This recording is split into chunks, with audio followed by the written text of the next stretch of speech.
আমি যে বাড়িতে কাজের মেয়ে হিসেবে চাকরি করতাম সেই বাড়ির মালিক ছিল অনেক বড়লোক। সেই বাড়ির মালিক আমাকে বেতনের চেয়ে বেশি টাকা দিতেন। আমি মালিকের সেই রহস্য বুঝতে পারিনি, কিন্তু মালিকের কি সেই উদ্দেশ্য ছিল তা জানতে ভিডিওটি শেষ পর্যন্ত দেখতে থাকুন। বন্ধুরা, মূল ঘটনাটি শুরু করার আগে তোমাদের কাছে ছোট্ট একটা রিকোয়েস্ট। তোমরা যারা এখনও আমার চ্যানেলটিকে সাবস্ক্রাইব করনি তারা দয়া করে আমার চ্যানেলটিকে সাবস্ক্রাইব করে পাশে থাকবেন। আমার নাম শামিমা। জীবনটা আমার জন্য কখনো সহজ ছিল না। ছোটবেলায় বাবাকে হারানোর পর আমাদের ছোট্ট পরিবারে যেন আকাশ ভেঙে পড়েছিল। মা আর আমি এই দুজন নিয়ে আমাদের সংসার। কিন্তু বাবার অনুপস্থিতিতে অভাব অনটন আমাদের নিত্য সঙ্গী হয়ে দাঁড়ালো। আমার পড়াশোনাটাও মাঝপথে থেমে গেল। সংসার চালানোর মতো কেউ ছিল না, কোনো ভাই বা বোনও ছিল না যে পাশে দাঁড়াবে। এর মধ্যে মায়ের শরীরটাও দিন দিন খারাপ হতে লাগলো। নিয়মিত ওষুধ আর পথ্যের প্রয়োজন, কিন্তু তার খরচ জোগানোর মতো সামর্থ্য আমাদের ছিল না। আমার এক মামা ছিলেন, তিনিও দিনমজুর। তার নিজের সংসার চালাতেই হিমশিম খেতে হতো, তাই আমাদের সাহায্য করা তার পক্ষে সম্ভব ছিল না। একদিন মামা আমাকে ডেকে বললেন, শামিমা, এভাবে আর কতদিন চলবে? তোর মায়ের অবস্থা ভালো না। আমি একটা পথের কথা ভাবছি, যদি তুই রাজি থাকিস। আমি জিজ্ঞাসু দৃষ্টিতে তাকাতেই মামা বললেন, আমি তোকে ঢাকা শহরে নিয়ে যাই। সেখানে বড় লোকদের বাড়িতে কাজের অনেক সুযোগ আছে। রান্না বান্না, ঘর পরিষ্কারের কাজ করলে ভালো বেতন পাবে। সেই টাকা দিয়ে তোর মায়ের চিকিৎসা আর সংসারের খরচ চলে যাবে। প্রথমে আমি রাজি হতে পারিনি। অচেনা শহরে একা একটা বাড়িতে চাকরি করার কথা ভাবতেই আমার মনের ভেতরটা কেঁপে উঠছিল। কিন্তু মায়ের অসুস্থ মুখটা যখন চোখের সামনে ভেসে উঠল, তখন আর না করতে পারলাম না। আমি রাজি হয়ে গেলাম। কয়েকদিন পর মামা আমাকে নিয়ে ঢাকার উদ্দেশ্যে রওনা হলেন। বিশাল এই শহরে এসে আমি সব কিছু দেখে অবাক হয়ে গেলাম। উঁচু উঁচু দালান, হাজারো মানুষের ভিড়। মামা আমাকে এক বিশাল বাড়ির সামনে নিয়ে এলেন। দেখেই বোঝা যাচ্ছিল বাড়ির মালিক অনেক বড় লোক। গেটের দারোয়ানকে বলতেই তিনি আমাদের ভেতরে নিয়ে গেলেন। বাড়ির মালিক রিদওয়ান সাহেব, তার স্ত্রী এবং তাদের স্কুল পড়ুয়া একটি মেয়েকে নিয়ে ড্রয়িং রুমে বসেছিলেন। মা হাত কচলাতে কচলাতে বললেন, স্যার, আমার এই ভাগ্নিটার জন্য একটা কাজের ব্যবস্থা যদি করে দিতেন। ওর বাবা নেই, মা খুব অসুস্থ। ও খুব ভালো কাজ করে, রান্না আর ঘরদোর পরিষ্কারে ভালোভাবে করতে পারে। দয়া করে যদি একটা কাজ দেন তাহলে পরিবারটা বেঁচে যায়। রিদওয়ান সাহেব আমার দিকে একবার তাকালেন। তার চোখ মুখে একটা অদ্ভুত গাম্ভীর্য ছিল। তিনি বললেন, ওর তো এখন পড়াশোনা করার বয়স, এই বয়সে কাজে নামবে?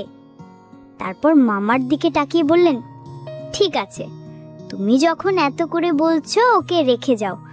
কাল থেকে ঘরের কাজকর্ম শুরু করুক। আমি সেখানেই থেকে গেলাম। সেই বিশাল বাড়িতে আমার নতুন জীবন শুরু হলো। কিন্তু আমি জানতাম না এই বাড়িতে আমার জন্য এক বিশাল রহস্য অপেক্ষা করছে। আমার কাজ শুরু হলো। বাড়ির সবাই আমার সাথে ভালো ব্যবহার করত, বিশেষ করে ম্যাডাম আর তাদের মেয়ে সীমা। আমি আমার সাধ্যমতো সব ঘরের সব কাজকর্ম করতাম। রান্না করা, ঘর মোছা, কাপড় কাচা, সীমাকে স্কুলে যাওয়ার জন্য তৈরি করে দেওয়া। আমার কাজের একটা নির্দিষ্ট বেতন ঠিক করা হয়েছিল, ৮,০০০ টাকা। মাস শেষে এই টাকাটা হাতে পেলেই আমার চলবে, মায়ের জন্য ওষুধ পাঠাতে পারবো। প্রথম মাস শেষ হলো। রিদওয়ান সাহেব অর্থাৎ আমার মালিক আমাকে ডেকে পাঠালেন। আমি কিছুটা ভয় ভয়ে তার ঘরে গেলাম। তিনি একটা খাম আমার হাতে দিয়ে বললেন, শামিমা, এই নাও তোমার এই মাসের বেতন। আমি খামটা হাতে নিয়ে ধন্যবাদ জানিয়ে নিজের ঘরে চলে এলাম। দরজা বন্ধ করে খামটা খুলতেই আমার চোখ কপালে উঠল। ভেতরে টাকার বান্ডিল। আমি গুনে দেখলাম সেখানে 13,০০০ টাকা আছে। আমার বেতন তো 8,০০০, তাহলে অতিরিক্ত 5,০০০ টাকা কেন? আমি দ্বিধায় পড়ে গেলাম। মালিক কি ভুল করে বেশি টাকা দিয়ে দিলেন, নাকি এর পেছনে অন্য কোনো কারণ আছে? ভয় আর সংকোচ নিয়ে আমি আবার মালিকের ঘরের দরজায় গিয়ে দাঁড়ালাম। স্যার, আসতে পারি? হ্যাঁ, এসো। কিছু বলবে? আমি কাঁপা কাঁপা হাতে খামটা এগিয়ে দিয়ে বললাম, স্যার, আপনি হয়তো ভুল করে আমাকে বেশি টাকা দিয়েছেন। আমার বেতন তো 8,000 টাকা, কিন্তু এখানে 13,000 টাকা আছে। তিনি আমার দিকে তাকিয়ে হালকা হাসলেন। সেই হাসিটা আমার কাছে খুব রহস্যময় মনে হলো। তিনি বললেন, আমি কোনো ভুল করিনি শামিমা, আমি জেনে শুনেই তোমাকে এই টাকাটা দিয়েছি। আমি অবাক হয়ে বললাম, কিন্তু কেন স্যার? আমার বেতনের চেয়ে এতগুলো টাকা বেশি কেন? তিনি বললেন, আমি শুনেছি তোমার মা খুব অসুস্থ, তার চিকিৎসার জন্য টাকার প্রয়োজন। এই অতিরিক্ত টাকাটা তার জন্য, যাতে তিনি ভালো কিছু খেতে পারেন, ভালো ডাক্তার দেখাতে পারেন। মালিকের এই উত্তরে আমার মন শান্ত হওয়ার বদলে আরও বেশি অশান্ত হয়ে উঠল। একজন অচেনা মানুষ, যার বাড়িতে আমি মাত্র 1 মাস ধরে চাকরি করছি, সে কেন আমার মায়ের জন্য এত চিন্তা করবে? তারা তো দয়া দেখানোর কারণ কি?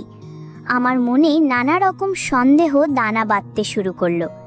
সমাজে একা মেয়েদের নিয়ে নানা রকম খারাপ কথা শুনেছি। আমার ভয় হতে লাগলো। মালিকের এই দয়ার পেছনে কি অন্য কোনো উদ্দেশ্য লুকিয়ে আছে? আমি টাকাটা নিলাম, কিন্তু আমার মনটা সারাক্ষণ অজানা আশঙ্কায় ভারাক্রান্ত হয়ে রইল। পরের মাসেও একই ঘটনা ঘটল। তিনি আমাকে আবার বেতনের সাথে অতিরিক্ত 5,000 টাকা দিলেন।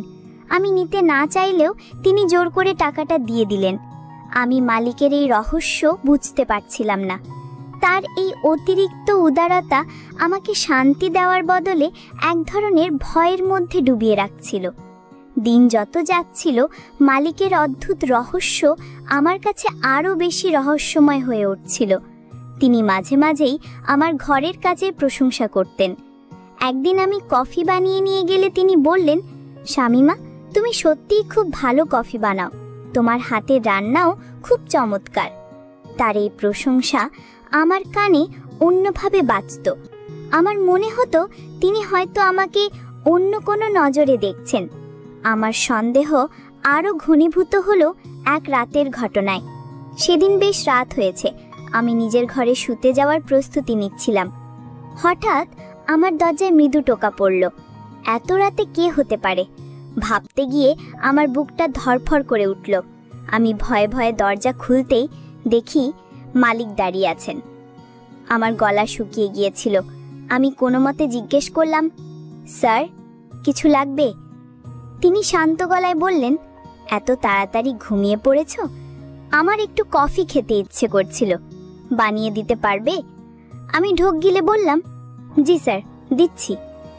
আমি রান্নাঘরে গিয়ে কফি বানালাম। আমার হাত পা কাঁপছিল, নানা রকম বাজে চিন্তা মাথায় আসছিল। কফি বানিয়ে তার হাতে দেওয়ার সময় আমি তার মুখের দিকে তাকাতে পারছিলাম না। তিনি কফিটা নিয়ে শুধু বললেন, ধন্যবাদ। তারপর নিজের ঘরের দিকে চলে গেলেন। সেদিন রাতে আমার আর ঘুম হয়নি। এলো না কেন একজন মালিক এত রাতে তার কাজের মেয়ের কাছে কফি চাইতে আসবে? তার স্ত্রী তো বাড়িতেই আছেন। তাহলে আমার মন বলছিল নিশ্চয়ই কোনো অন্য উদ্দেশ্য আছে। আমি সিদ্ধান্ত নিলাম আরও বেশি সতর্ক থাকতে হবে। এর কিছুদিন পর ম্যাডাম আমাকে ডেকে বললেন, শামিমা, আমি কয়েকদিনের জন্য আমার বাবার বাড়ি যাচ্ছি, সীমাও আমার সাথে যাবে। তুমি বাড়িটার ঠিকমতো দেখাশোনা করো, কোনো অসুবিধা যেন না হয়।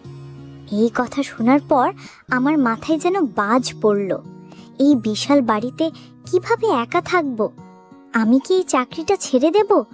কিন্তু মায়ের অসুস্থ মুখের কথা ভাবতেই আমার সব সাহস হারিয়ে যেত। এই চাকরিটা আমার খুব দরকার। আমি আল্লাহকে ডাকতে লাগলাম আর মনে মনে ঠিক করলাম এই কয়েকটা দিন খুব সাবধানে থাকব। প্রয়োজন ছাড়া মানিকের সামনে যাব না, নিজের ঘরের দরজা সব সময় বন্ধ করে রাখব। আমার মনের ভেতরের ভয়টা আমি কাউকে বলতে পারছিলাম না, শুধু নীরবে সহ্য করে যাচ্ছিলাম আর দিন গুনছিলাম কবে ম্যাডাম ফিরে আসবেন। ম্যাডাম আর সীমা বাবার বাড়ি চলে যাওয়ার পর থেকেই আমার মনের ভেতরটা এক অজানা আশঙ্কায় ধুকপুক করতে লাগলো। পুরো বাড়িটা কেমন যেন নিস্তব্ধ আর ফাঁকা। এই নিস্তব্ধতা আমার ভয়কে আরও বাড়িয়ে দিচ্ছিল। আমি সারাদিন বাড়ির কাজে নিজেকে ব্যস্ত রাখতাম, যাতে অন্য কিছু নিয়ে ভাবার সুযোগ না পাই। কিন্তু সন্ধ্যা নামতেই ভয়টা আবার জেগে বসতো। আমি খুব সকাল সকাল রাতের রান্না শেষ করে নিজের ঘরে ঢুকে দরজা বন্ধ করে দিতাম। মালিক তার নিজের মতো থাকতেন। তিনি বেশিরভাগ সময় তার পড়ার ঘরে কাজ নিয়ে ব্যস্ত থাকতেন অথবা টিভিতে খবর দেখতেন। তিনি আমার সাথে খুব কম কথা বলতেন, শুধু প্রয়োজনের নির্দেশ ছাড়া। তারই চুপচাপ থাকাও আমার কাছে অস্বাভাবিক লাগতো। তিনি হয়তো কোনো সুযোগের অপেক্ষায় আছেন। আমার মন সারাক্ষণ বলতো, পালা শামিমা, এখান থেকে পালা। কিন্তু বাস্তবতা আমাকে শিকল দিয়ে বেঁধে রেখেছিল। একদিন দুপুরে আমি ঘর মুছছিলাম। মালিক হঠাৎ আমার সামনে এসে দাঁড়ালেন। আমি চমকে উঠে কাজ থামিয়ে দিলাম। তিনি বললেন, এসব ভারী কাজকর্ম তোমার করতে হবে না, রাখো। আমি অবাক হয়ে বললাম, কিন্তু স্যার, এটা তো আমার কাজ। তিনি কিছুটা কঠোর গলায় বললেন, আমি যা বলেছি তাই করো। এগুলো করার জন্য অন্য লোক রাখা যাবে, তুমি শুধু রান্না বান্না আর হালকা কাজগুলো করবে। এই ঘটনাটা আমার সন্দেহকে আরো উস্কে দিল। কেন তিনি আমার জন্য এত চিন্তা করছেন? কেন তিনি চান না আমি ভারী কাজ করি? আমার প্রতি তার এই দরদ আমার কাছে এক ধরনের ফাঁদ মনে হতে লাগলো। পরের 2-3 দিন আমি পারতপক্ষে তার সামনেই যাইনি। তিনি খাওয়ার সময় টেবিলে এসে চুপচাপ খেয়ে যেতেন, আমিও রান্নাঘর থেকে বের হতাম না। আমার প্রতিটি মুহূর্ত কাটছিল চরম উদ্বেগ আর আতঙ্কের মধ্যে। আমি প্রতি রাতে মায়ের কথা ভেবে কাঁদতাম আর দোয়া করতাম যেন আমার কোনো বিপদ না হয় এবং ম্যাডাম যেন তাড়াতাড়ি ফিরে আসেন। আমার কাছে মনে হচ্ছিল মালিকের ভালো মানুষের মুখোশের আড়ালে এক ভয়ঙ্কর মানুষ লুকিয়ে আছে, যে শুধু সঠিক সময়ের অপেক্ষা করছে। আমি তার সেই অতিরিক্ত টাকা দেওয়ার কারণ কি? কিন্তু ভয়ে কিছুই জিজ্ঞেস করতে পারছিলাম না। অবশেষে আমার অপেক্ষার অবসান ঘটিয়ে ম্যাডাম আর সীমা বাড়ি ফিরে এলেন। তাদের দেখে আমি যেন হাঁপ ছেড়ে বাঁচলাম। বাড়িটা আবার আগের মতো স্বাভাবিক হয়ে গেল। আমার মন থেকে ভয়ের কালো মেঘটা কিছুটা সরে গেলেও মালিককে নিয়ে আমার মনের ভেতরের সন্দেহটা পুরোপুরি কাটেনি। মাস শেষে আবার বেতন দেওয়ার দিন এলো।